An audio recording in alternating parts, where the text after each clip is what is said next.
تب اسے ہری جھنڈی دکھا کر نئے شکار کی تلاش میں آگے بڑھ جاتا اور نئی امیرزادی کی تلاش تک وہ بازگاہ پر مہربان رہتا۔ بازگاہ کو اپنے شوہر سے صرف 1 بجے تک باہر رہنے کی اجازت ملی ہوئی تھی، اسی لیے وہ ماویہ کو زیادہ دیر تاش نہیں کھیلنے دیتی تھی کہ جوان جسم کے تقاضے پورے کرنے ہی تو اتنی رقم خرچ کرتی تھی۔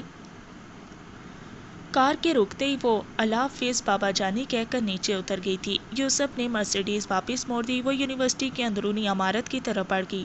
چھٹی حس نے نظروں کی تپش کا احساس دلایا۔ بے ساختہ اس کا سر دائیں بائیں گھوما اور فوراً ہی نظر آ گیا تھا۔ سرخ رنگ کی نئے ماڈل کی اسپورٹس کار سے ٹیک لگائے قربان ہونے والی نظروں سے اسے گھور رہا تھا۔ شمامہ کا دل زور زور سے دھڑکنے لگا۔ کشادہ جمی پر بھورے بھال بکھرائے، سفید قمیض کی آستینیں کونیوں تک موڑے، لبوں پر دھیمی مسکراہٹ پھیلائے، وہ مردانہ وجاہت کا نمونہ نظر آ رہا تھا۔ اس نے بڑی مشکل سے نظریں ہٹائی تھیں، ورنہ پاگل دی تو سارے راز تشت اسباب کرنے پر تلا تھا۔ کلاس روم میں داخل ہونے تک وہ بے قابو ہوتی دھڑکنوں کو نہیں سنبھال سکی تھی۔ نشست سنبھال کر وہ گہرے سانس لینے لگی، جیسے دور سے بھاگتی ہوئی آ رہی ہو۔ اس کی خوش قسمتی کہ کلاس روم خالی پڑا تھا، ورنہ نقاب میں ہونے کے باوجود اس کی ناگفتہ بحالت دوسروں کو معلوم ہو جاتی۔ پتہ نہیں کیا ہو جاتا ہے۔ افسوس بھرے انداز میں سر ہلاتے ہوئے اس نے نوٹس کھول لیے تھے۔ السلام علیکم۔ ماویہ کلاس روم میں داخل ہوا۔ اس کا مسحور کن لہجہ سن کر شمامہ کا دل اچھل کر حلق میں آ گیا تھا۔ جواب دیے بغیر وہ جلدی جلدی ورق الٹنے لگی۔ شاید آپ خفا ہیں؟ نشست سنبھالتے ہوئے اس نے چاہت بھرے لہجے میں پوچھا۔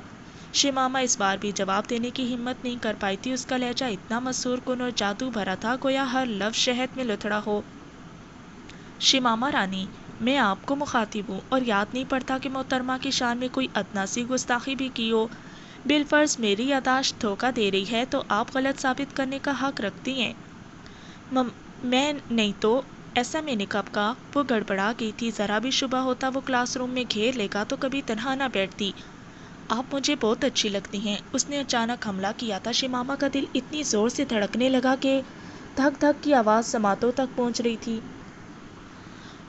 آپ کیسی باتیں کر رہے ہیں؟ وہ بمشکل بولی تھی۔ اس کا ہکلایا ہوا معصومانہ لہجہ ماویہ کے ہونٹوں پر مسکراہٹ لے آیا تھا۔ جو دل میں اظہار کر رہا ہوں، برائے مہربانی اپنی حد میں رہیں، مجھے ایسی باتیں پسند نہیں ہیں، اس نے بظاہر سخت لہجے میں کہا تھا، مگر دل ان الفاظ کو جھٹلانے پر تلا تھا۔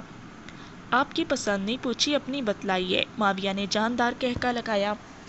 وہ پیاری مسکراہٹ اسے دم بخود کر گئی تھی۔ ہنستے ہوئے کوئی اتنا بھی اچھا لگ سکتا ہے؟ دل کی گہرائیوں میں اٹھنے والی آواز ہونٹوں تک رسائی نہیں پا سکتی تھی اور پھر اس کی غائبانہ مدد آ پہنچی۔ 3-4 طلباء ایک ساتھ کلاس روم میں داخل ہوئے تھے۔ شمامہ نے اطمینان بھرا گہرا سانس لیا۔ ماویہ بھی چپ ہو گیا، لیکن اس نے شمامہ کو گھورنا بند نہیں کیا تھا۔ فارغ وقت میں وہ بسمہ کے ساتھ گزشتہ روز والی جگہ پر جا کر بیٹھ گئی تھی۔ ناشتہ نہیں کر سکی، سخت بھوک لگی ہے۔ بیٹھتے ساتھ بسمہ نے واویلا کیا، میرے پاس دال کا بنا پراٹھا موجود ہے۔ شمامہ نے قیمتی شولڈر بیگ سے چھوٹا سا لنچ باکس نکالا۔ یہ شولڈر بیگ اسے سیٹھ کی بیٹی راحیلہ نے دیا تھا۔ وہ اس سے 2 سال بڑی تھی اور اپنی زیادہ تر چیزیں ایک ادھ بار استعمال کر کے شمامہ کو بھجوا دیتی تھی۔ باپ کی طرح وہ بہت اچھی طبیعت کی مالک تھی۔ ذرا بھی اندازہ نہیں تھا کہ تم اتنی اچھی ہوگی۔ بسمہ نے بے صبری سے لنچ باکس جھپٹا۔ یقیناً تمہیں تو بھوک نہیں ہوگی، اور جواب سنے بغیر پراٹھے کو جڑ گئی۔ شمامہ کو ہنسی آ گئی تھی۔ ہنسو محترمہ ہنسو، تمہیں تو خاتمہ سب کچھ تیار کر کے بیڈ پر لا دیتی ہوگی۔ ہم غریبوں کے پاس نہ تو کوئی ملازمہ ہے اور نہ خود ہمیں توفیق ہوتی ہے۔ میں نے خود بنایا ہے، شمامہ صاحب کو اسے بولی۔ قیمتی کار میں آنے کا مطلب یہ نہیں کہ میں سیٹھ زادی ہوں۔ بابا جان سیٹھ عبدالکریم صالح کے ڈرائیور ہیں اور ان کی اجازت سے مجھے یونیورسٹی آنے جانے کی کار کی سہولت ملی ہوئی ہے۔ بہرحال بہت لذیذ پراٹھا تھا اور اب میں ٹھنڈی بوتلیں لاتی ہوں۔ بسمہ کو اس کی غربت عمارت سے مطلب نہیں تھا۔ وہ کیفیٹیریا کی طرف بڑھ گئی۔ بوتلیں لیتے ہوئے اچانک اس کے کانوں میں ایک لڑکی کی تیز آواز گونجی، کب تک بھاگو گے محترم؟ اس نے مڑ کر دیکھا، ایک خوبصورت لڑکی ماویہ کو مخاطب تھی۔ آواز اتنی بلند تھی کہ کافی طلباء بے ساختہ ان کی طرف دیکھنے لگے تھے۔ وہ بھی متوجہ ہو گئی۔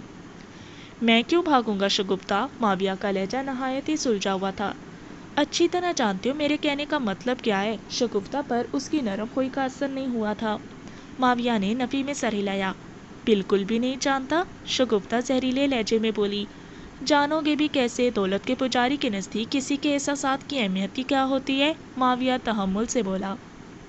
آپ میری توہین کر رہی ہیں۔ بسمہ اس کی برداشت دیکھ کر حیران رہ گئی تھی۔ شگفتہ بار بار اس کی توہین کر رہی تھی اور وہ جوابی کارروائی سے مسلسل اعتراض برت رہا تھا۔ شگفتہ تل ملاتے ہوئے بولی، توہین نہیں کر رہی، آئینہ دکھا رہی ہوں۔ اگر آئینہ دکھا چکی ہیں تو برائے مہربانی تشریف لے جائیں، کسی کے صبر کو آزمانا عقل مندی کی علامت نہیں ہے۔ جانتی ہوں تم کتنے خوش اخلاق ہو، بہرحال میں اپنی رقم لینے آئی ہوں۔ گہرا سانس لیتے ہوئے معاویہ نے کندھے اچکائے۔ گو مجھے پوچھنے کا حق ہے کہ کون سی رقم، لیکن معاویہ علی صدیقی پیسے کو ہاتھ کا میل سمجھتا ہے۔ بتاؤ کتنی رقم چاہیے؟ وہ بپھرتے ہوئے بولی، میں کسی کے پیسوں پر لعنت بھیجتی ہوں۔ شگفتہ احسان تم جیسے بھیک منگوں کو اپنے پرس میں پھراتی ہے، میرے اپنے پیسے واپس کرو۔ معاویہ طنزیہ لہجے میں بولا، وہی تو پوچھ رہا ہوں، 3 ماہ کے تعلق کا کتنا بل بنا ہے؟ وہ پھاڑ کھانے والے لہجے میں بولی، 10 لاکھ روپے، اور یہ رقم تم ادھار لے چکے ہو۔ معاویہ نے چیک بک نکالی اور بے پرواہی سے 10 لاکھ کا چیک لکھ کر اس کی طرف بڑھا دیا۔ چیک کے مندراج پڑتے ہی شگفتہ کا غصہ دھیما پڑ گیا تھا۔ وہ پیچھے مڑی اور لمبے ڈگ بھرتے ہوئے کیفیٹیریا سے باہر نکل گئی۔ بسمہ اس دوران وہیں کھڑی رہی۔ معاویہ کی خوش اخلاقی اور نرم خوئی نے اسے کافی متاثر کیا تھا۔ شگفتہ کے جانے کے بعد اس نے معاویہ کے چہرے پر الوداعی نگاہ ڈالی، بوتلیں پکڑیں اور باہر چل دی۔ شمامہ بے صبری سے اس کی منتظر تھی۔ اتنی دیر لگا دی؟ اس نے چھوٹتے ہی پوچھا۔ کیفیٹیریا میں ڈرامہ شروع تھا۔ اس نے ایک بوتل شمامہ کی طرف بڑھا دی۔ کیسا ڈرامہ؟ شمامہ نے حیرانی ظاہر کی۔ بسمہ خوابناک لہجے میں بولی، سچ کہوں تو معاویہ کا چہرہ جتنا خوبصورت ہے اس سے کئی گنا زیادہ اس کا دل اور سوچیں خوبصورت ہیں۔ شمامہ چڑھتے ہوئے بولی، کچھ پتہ تو چلے۔ نہ جانے کیوں اسے بسمہ کا معاویہ کی تعریف کرنا اچھا نہیں لگ رہا تھا۔ بسمہ اسے تفصیل بتانے لگی۔ شگفتہ احسان کے سامنے تم بکری بن گئے تھے، ساری رقم بھی لوٹا دی، کیا فائدہ ڈینگے ہانکنے کا؟ شگفتہ کے جاتے ہی عقیل اسے متون کرنے لگا۔ وہ محترمہ نظر آ رہی ہے؟ معاویہ نے بسمہ کی جانب اشارہ کیا جو دروازے کی طرف جا رہی تھی۔ عقیل نے منہ بنایا، اچھی طرح بسمہ نام ہے اور اپنی ہم جماعت ہے، بس اتنا ہی معلوم ہے، معاویہ نے استہزائی لہجے میں کہا۔ بے وقوف، وہ شمامہ رانی کی قریبی سہیلی بھی ہے اور پہلے دن ہی سے دونوں ایک دوسرے کے قریب آ گئی ہیں، اور اس وقت محترمہ کے ہاتھ میں نظر آنے والی بوتلوں میں سے ایک شمامہ رانی کے لیے ہے تو؟ عقیل کی سمجھ میں کچھ بھی نہیں آیا تھا۔ معاویہ جھلاتے ہوئے بولا، تو یہ کہ تم کبھی لڑکی نہیں پھنسا سکتے، وضاحت نہیں کر سکتے تو دماغ بھی خراب نہ کیا کرو۔ عقیل کو بھی غصہ آ گیا تھا۔ احمق آدمی، جب وہ شمامہ کے پاس جا کر میری خوش اخلاقی، حوصلے اور برداشت کی تعریف کرے گی، صنف مخالف سے میرے عمدہ برتاؤ کا ذکر کرے گی، تو تمہارا کیا خیال ہے شمامہ رانی اس کی بات کو کوئی اہمیت نہیں دے گی؟ ضروری تو نہیں ہے وہ شمامہ سے ذکر کرے۔ تم لڑکیوں کی نفسیات نہیں جانتے بے وقوف، عقیل نے پوچھا۔ بالفرض اس نے نہ بتایا، معاویہ اطمینان سے بولا، تو پیٹ میں درد پڑنے سے مر جائے گی۔ عقیل ہنسا، اس کی وجہ سے تم اتنے اخلاقی بن رہے تھے؟ شمامہ رانی کی وجہ سے؟ معاویہ نے تصدیق کی، میں تمہیں لکھ کر دے سکتا ہوں کہ بسمہ شمامہ سے کئی گنا بڑھ کر خوبصورت ہے۔ بسمہ خوبصورت ہے؟ معاویہ نے اسے ملامتی نظروں سے گھورا۔ شک کی کیا ہے؟ عقیل نے اس بات میں سر ہلایا۔ شمامہ رانی تو سونے کی چڑیا ہے جگر، اور میری نظر لڑکیوں کی شکل بنی بینک بیلنس پر ہوتی ہے۔ پتہ نہیں بھدے نقوش والی نکاح پوش سے تمہیں کچھ حاصل ہوگا یا نہیں، لیکن تم نے شگفتہ کو 10 لاکھ کا چیک کاٹ کر دیا ہے۔ معاویہ ہنسا، اگر میں کہوں کہ تم احمق ہو تو اس میں کسی احمق ہی کو شک ہوگا۔ اس کے باپ کی امارت ہے، مجھے کوئی شک نہیں ہے، لیکن کیا اسے بھی اتنا جیب خرچ ملتا ہوگا کہ وہ معاویہ علی کی پانچوں گھی اور سر کڑھائی میں کر سکے؟ کیا میرے اکاؤنٹ میں 10 لاکھ موجود ہوں گے؟ معاویہ کے چہرے پر معنی خیز مسکراہٹ نمودار ہوئی۔ یعنی وہ جعلی چیک تھا؟ عقیل ششدر رہ گیا تھا۔ چیک اصل تھا، دستخط بھی میرے تھے، لیکن میرے اکاؤنٹ میں اتنی رقم موجود نہیں ہے۔ گویا شگفتہ احسان سے جھگڑا ابھی باقی ہے؟ معاویہ نے نفی میں سر ہلایا۔ اب شگفتہ صاحبہ وہاں کا رخ بھی نہیں کرے گی جہاں میری موجودگی کا ذرا بھی احتمال ہوگا۔ کیوں؟ معاویہ ہنسا، بھول گئے وہی نازیبا تصاویر اور ویڈیوز؟ عقیل نے سوالیہ انداز میں تصدیق چاہی۔ جواب درست ہے۔ معاویہ اس بات میں سر ہلاتے ہوئے کھڑا ہو گیا تھا۔ یہاں کیوں بلایا ہے؟ شگفتہ شوقی لہجے میں مستفسر ہوئی، یوں جیسے اسے یقین ہو کہ معاویہ نے تجدید محبت کو اسے یونیورسٹی کے ویران کونے میں آنے کی دعوت دی ہو۔ یہاں وہ پہلے بھی کئی بار خوشگوار وقت بتا چکے تھے۔ وہ لمحات یاد آتے ہی شگفتہ کے جسم میں سرور کی لہریں اٹھنے لگی تھیں۔ بیٹھو، ماویہ کا لہجہ جذبات سے عاری تھا۔ ایسے ہی ٹھیک ہوں، شگفتہ اتنی جلد ناراضی ختم کرنے والی نہیں تھی۔ اس کی سماعتیں ماویہ کی لجاجت بھری آواز اور منت بھرے الفاظ سننے کی متمنی تھیں۔ گو اس کی وہاں آمد ظاہر کر رہی تھی کہ وہ پرانی باتوں کو بھلانے کی نیت سے آئی ہے، اور یقیناً اس کے دل میں اب بھی ماویہ کی محبت پنپ رہی تھی، لیکن پہلے ماویہ کو غلطیوں کا احساس دلانا اور اپنی اہمیت منوانے کا مرحلہ باقی تھا۔ یہ دیکھو، ماویہ نے اپنا موبائل فون اس کی جانب بڑھا دیا۔ حیرانی سے موبائل فون پکڑ کر اس نے اسکرین پر نگاہ دوڑائی، جہاں وہ نازیبا حالت میں نظر آ رہی تھی۔ ویڈیو میں ماویہ بھی موجود تھا، لیکن اس کی شکل نظر نہیں آ رہی تھی۔ یہ کیا ہے؟ خوف کی شدت سے اس کا رنگ پیلا پڑ گیا تھا۔ اندھی تو نہیں ہو، نہ پاگل ہی ہو کہ سمجھ نہ سکو؟ میں تم پر کیس کر دوں گی، پاپا تمہیں عبرت کا نمونہ بنا دیں گے، شگفتہ نے پھسپھسے لہجے میں دھمکی دی۔ وہ طمانینت سے بولا، محترمہ شگفتہ احسان، 1-2 دن تک میں چند مخصوص سائٹوں سے بات کرنے والا ہوں کہ وہ ان ویڈیو کلپس کو خریدنے کو کیا پیشکش کرتے ہیں۔ تم سے چونکہ خاص تعلق رہا ہے، اس لیے تمہاری پیشکش سننے کو ادھر بلا لیا۔ نمونہ دکھانے کو 2-3 ویڈیوز اور چند تصاویر لایا ہوں، باقی میرے لیپ ٹاپ میں محفوظ ہیں۔ بلیک میل کر رہے ہو؟ شگفتہ کے خوبصورت نقوش غصے کی شدت سے بگڑ گئے تھے۔ ہاں، ماویہ نے اس سے موبائل فون لیا۔ ایسا کوئی ارادہ نہیں تھا، لیکن تم نے خود دعوت دی ہے۔ غیر ہوتی حالت سنبھالنے کو شگفتہ نے چند گہرے سانس دی اور پھر آنکھوں میں نمی بھرتے ہوئے بولی، کیوں کر رہے ہو ایسا؟ میں تو بس آپ کی بے رخی دیکھ کر رویہ دکھا رہی تھی۔ وہ ایک دم تم سے آپ پر آ گئی تھی۔ مجھے نہ تمہاری محبت کی ضرورت ہے اور نہ قرب کی خواہش۔ یہ جسم میرے لیے کشش کھو چکا ہے، کیونکہ ضرورت سے زیادہ ہی استعمال کیا جا چکا ہے۔ باقی محبت میرے نزدیک وقت کا ضیاع ہے اور بہت بڑی حماقت ہے۔ میں تو لڑکیوں سے کاروباری نقطہ نظر سے محبت کا کھیل رچاتا ہوں، اسی بہانے جسمانی تقاضے بھی پورے ہو جاتے ہیں اور کچھ خرچہ پانی بھی نکل آتا ہے۔ توانائیاں ضائع نہ کرو، تمہارے اشک اور چکنے چپڑے الفاظ بے فائدہ ہی رہیں گے۔ براہ راست مدعے پر آتے ہیں، مجھے ان ویڈیوز کے بدلے 50 لاکھ روپے چاہیے۔ 1 ہفتے کی مہلت دیتا ہوں، اگر مطلوبہ رقم نہ ملی تو ان تصاویر کے بڑے بڑے پوسٹر چھپا کر یونیورسٹی کی ہر دیوار پر چپکا دوں گا اور پوری دنیا میں یہ ویڈیوز پھیلا دوں گا۔ اس کی غلاظت بھرا لہجہ سن کر شگفتہ کانپ گئی تھی۔ میرے پاس اتنی رقم نہیں ہے، میں یہ چیک آپ کو واپس کر دیتی ہوں اور یقین دلاتی ہوں کہ آئندہ آپ کے سامنے نہیں آؤں گی۔ پلیز یہ ویڈیوز ضائع کر دو، اگر کسی اور نے دیکھ لیے تو میرے پاس خودکشی کے علاوہ کوئی چارہ نہیں ہوگا۔ شگفتہ نے دستخط شدہ چیک ماویہ کی جانب پھینک کر ہاتھ جوڑ دیے تھے۔ ماویہ کے ہونٹوں پر زہریلی مسکراہٹ نموداری، اس نے چیک کے ٹکڑے کر کے ہوا میں اڑائے۔ مہلت بڑھا سکتا ہوں، بے شک قسطوں میں ادا کر دینا، معافی نہیں مل سکتی۔ پلیز، اس نے روتے ہوئے ہاتھ جوڑے۔ وہ بے رحمی سے بولا، اگر تمہارا رونا دھونا جاری رہا تو 50 لاکھ 1 کروڑ میں بھی تبدیل ہو سکتے ہیں۔ رقم بہت زیادہ ہے، میرا جیب خرچ اتنا نہیں ہے کہ 2-3 سالوں میں بھی 50 لاکھ پورے کر پاؤں۔ اس نے بے بسی کا اظہار کیا۔ پہلے بھی تو 2-3 ماہ کے اندر تم نے 10 لاکھ روپے دیے تھے۔ ماویہ کے لہجے میں مکاری بھری تھی۔ وہ صاف کہی سے بولی، پاپا کی تجوری سے چرائے تھے۔ تو ایسا ہی کچھ کر لینا، تمہارے پاس کافی قیمتی زیور ہوگا، کار کی مرمت کے بہانے کچھ رقم اینٹ لینا، شکل و صورت کے لحاظ سے ہزاروں لاکھوں میں ایک ہو، کسی واجبی صورت کے امیر زادے کو پھانس کر کچھ رقم نکلوا لینا، نیا موبائل فون لینے کے بہانے بھی اچھی خاصی رقم اینٹ سکتی ہو، وغیرہ وغیرہ۔ ماویہ کو سکون سے رقم اکٹھی کرنے کے طریقے بتانے لگا۔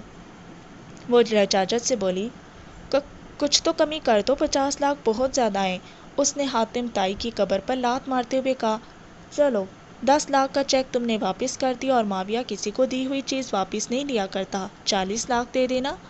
وہ بے بسی سے کرائی، یہ بھی زیادہ ہیں، تمہارے ساتھ بہت اچھے لمحات بتائے ہیں، آخری بات کر رہا ہوں 30 لاکھ، اب تکرار کی تو وہی 50 لاکھ ہوں گے۔ تھوک نکلتے ہوئے شگفتہ نے سر جھکایا اور کراتے ہوئے پوچھا، کیسے مانوں رقم حاصل کرنے کے بعد یہ ویڈیو ضائع کر دو گے؟ تم پہلی لڑکی نہیں ہو، کیا کبھی کوئی لڑکی میرے حوالے سے بدنام ہوئی ہے؟ مطلوبہ رقم کے حصول کے بعد میں نہ صرف لڑکیوں کی ویڈیو ضائع کر دیتا ہوں، بلکہ ان سے تعلق رکھنے والے ہر واقعے کو بھی یادداشت سے کھرچ دیتا ہوں۔ میرا ایمان ہے کہ بے ایمانی میں دھوکہ کرنے والا کامیاب نہیں ہوتا۔ درجن بھر لڑکیوں سے خراج محبت وصول کر چکا ہوں اور پھر انہیں مڑ کر بھی نہیں دیکھا، بلکہ تمہارے سامنے بھی کسی کا نام لینا مجھے گوارا نہیں ہے۔ بے بسی سے سر ہلاتے ہوئے وہ واپس مڑی کہ اس ظالم سے رحم کی بھیک مانگنا حماقت تھی۔ ایک منٹ بیبی، اتنی بھی کیا جلدی ہے؟ 20 لاکھ کی رعایت حاصل کر لی ہے، انعام کے حقدار تو ہم بنتے ہیں نا؟ مکروہ لہجے میں کہتے ہوئے اس نے شگفتہ کا ہاتھ پکڑ کر اپنی جانب کھینچ لیا۔ تہذیب و ثقافت اور شریعت کی دھجیاں اڑانے والی لڑکی کے نصیب میں ذلت کی گہرائیاں ہی لکھی ہوتی ہیں۔ شرم و حیا عورت کا زیور ہے اور عصمت اس کی چادر۔ جب وہ تنہائی میں غیر مرد کے پاس جا کر بھائیوں کے غرور اور باپ کے مان کی دھجیاں اڑاتی ہے تو نتیجے میں ملنے والی ذلت کا سامنا بھی سب سے پہلے اسی کی ذات کو کرنا پڑتا ہے۔ شگفتہ کو بھی بے راہ روی کی سزا ملنا شروع ہو چکی تھی، اور یہ تو اللہ پاک کی مرضی ہوتی ہے کہ کسی گناہ گار کو سزا دینے کو اس پر کسی ظالم کو مسلط کر دے یا اس سے بھی بڑے خطا کار کا انتخاب کرے، کوئی بھی ایسا جس کی رسی رب نے ڈھیلی چھوڑی ہوئی ہو۔ اس وقت ماویہ کا خوبصورت و پرکشش چہرہ شگفتہ کو خون آشیم بھیڑیے کی طرح دکھائی دے رہا تھا۔ اس کے ٹھوس اور سڈول بدن سے کراہیت محسوس ہو رہی تھی، لیکن اب معاملہ اس کے ہاتھ میں نہیں رہا تھا۔ 30 لاکھ کی ادائیگی تک یہ ذلت اسے وقتاً فوقتاً برداشت کرنا تھی۔ اس کے بعد بھی وہ جان چھڑا پاتی یا نہیں، اس کا انحصار بھی اس کے رذیل کے وعدے سے مربوط تھا۔ نم آنکھوں اور اذیت بھری سوچوں سے وہ ماویہ کی ہر پیش قدمی بغیر احتجاج کے برداشت کرتی رہی۔ نہ تو یہ کھیل نیا تھا، نہ کھلاڑی انجان، بس احساسات تبدیل ہو چکے تھے، اور اسے اچھی طرح پتہ چل چکا تھا کہ گزشتہ چند ماہ سے جسے وہ محبت کا دھندا سمجھ رہی تھی وہ شکاری کا پندہ تھا۔ یونیورسٹی کا ویران کونا ایک ہوازادی کی بے بسی کا تماشا دیکھ رہا تھا، اور اس میں ظالم و مظلوم برابر کے شریک تھے۔ محبت کے نام پر ہوس کا کھیل رچانے والے کی پیش قدمی کو اس نے کھلے دل سے خوش آمدید کہا تھا۔ وہ خوبصورت، معصوم اور بھولے بھالے چہرے پر فریفتہ ہوتے وقت بھول گئی تھی کہ معصومیت کا تعلق صرف شکل و صورت سے نہیں، حرکات و سکنات سے بھی ہوتا ہے، اور اب پچھتاووں کا وقت گزر چکا تھا۔ اس کا آخری مددگار اللہ پاک کی ذات اور آخری سہارا توبہ کا عمل تھا، اور اس بے نیاز ذات نے کتنے عرصے کی ذلت اس کے مقدر میں لکھی تھی، اس سے صرف وہی واقف تھی۔